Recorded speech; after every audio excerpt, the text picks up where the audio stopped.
মানুষের জীবনে আপনকে হয়তো আপনি ভাবতে পারেন। এই প্রশ্নের উত্তর তো সহজ। সবাই জানে মা বাবাই সবচেয়ে আপন। পৃথিবীতে সবচেয়ে কাছের আপনজন হলো বাবা মা, এটা ঠিক। কিন্তু পুরো জীবনে নিজের আপন নিজেই, নিজের চেয়েও আপন আর কেউ নেই। সবাই ছেড়ে গেলেও সুস্থ অসুস্থ, বিপদ আপদ, সুখে দুঃখে যে অবস্থায় থাকেন না কেন, আপনার আত্মা, দেহ, মন, আপনার অঙ্গ প্রত্যঙ্গ আপনাকে ছেড়ে যাবে না। আপনার নিজের মনকে দুইটা সত্তায় ভাগ করে নিন।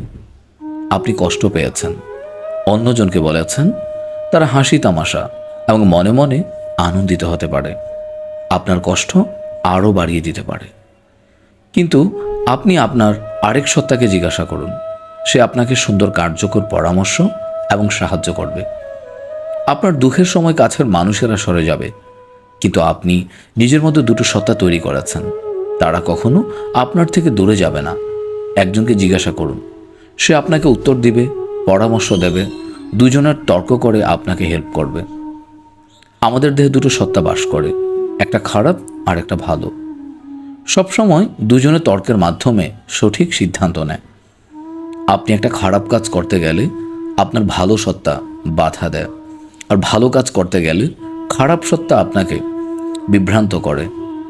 আপনি যদি ভালো অবস্থানে যান, আপনার জন্য ভালো, আপনার সাথে যারা জড়িত তাদের জন্য ভালো।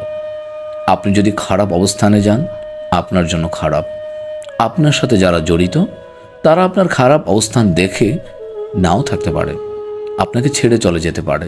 এতে আশ্চর্য হওয়ার কিছুই নেই।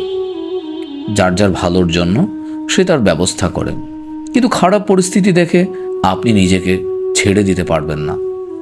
একজন নিজের স্বার্থ পূরণের জন্য আরেকজনকে স্বার্থে পূরণ করার জন্য কাজ করে।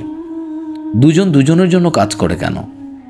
দুজনের স্বার্থ পূরণ হওয়ার জন্য, যে স্বার্থ দুজন ছাড়া পূরণ করে না। আপনি বিয়ে করেছেন, তার মানে এখানে স্বার্থ আছে। কেননা আপনার সঙ্গীর প্রয়োজন নয়, অন্য কোনো স্বার্থ আছে, সেটা আমি জানি না। আপনি সন্তান নেওয়ার পরিকল্পনা করছেন, তার মানে এখানেও স্বার্থ আছে। কী স্বার্থ সেটা জানেন? তাই প্রতিনিয়ত যার যার জায়গা থেকে নিজের জন্য কাজ করতেছেন এবং নিজের অজান্তে নিজেকে আপন ভেবে এবং নিজেকে ভালোবেসে